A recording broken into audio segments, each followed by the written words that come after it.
बिस्मिल्लाहिर्रहमानिर्रहीम। अस्सलाम वालेकुम। जे न्यूज़ HD के साथ मैं हुसैना हुसैन। चलते हैं खबरों की जानिब। 21 साल में क्रिकेट कप्तानों के इमरान के इलाज के लिए वज़ीर आज़म को दोबारा खत। दुनिया के 21 साल में शोहरत याफ्ता क्रिकेट कप्तानों ने पाकिस्तान के वज़ीर आज़म मोहम्मद शहबाज शरीफ को एक और ख़त लिखा है।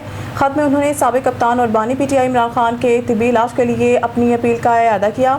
इनका कहना है कि हालिया पेशरफ सुप्रीम कोर्ट की हिदायत के मुताबिक नहीं है। इमरान खान तंदुरुस्त हैं। इनकी बहन अगर कोई NRO चाहती हैं तो इनकी अपनी ख्वाहिश है। लाल चौधरी खत पर दस्तखत करने वाले 21 अफराद में Michael Atherton, Alex Blackwell, Allan Border, Michael Brearley, Greg Chappell, Ian Chappell, Belinda Clark, Alastair Cook, Mike Gatting, Sunil Gavaskar, Lee Germon, Adam ग्लिक्स्टर, डेविड गावर, कम हैविस, Nasir Hussain, Clive Lloyd, Kapil Dev, Arjuna Ranatunga, Andrew Strauss, Dilip Vengsarkar, अस्टीफा और जॉन राइट शामिल हैं। ख़त में कहा गया है कि पाकिस्तान की सुप्रीम कोर्ट ने हुक्म दिया था कि इमरान खान को अस्पताल मुंतकिल किया जाए ताकि एक तिब्बी बोर्ड इनका मुआयना कर सके। इस बोर्ड में इनकी ज़ाती मालजन और इनकी हमशीरा डॉक्टर उज़्मा खान को भी शामिल किया जाना था।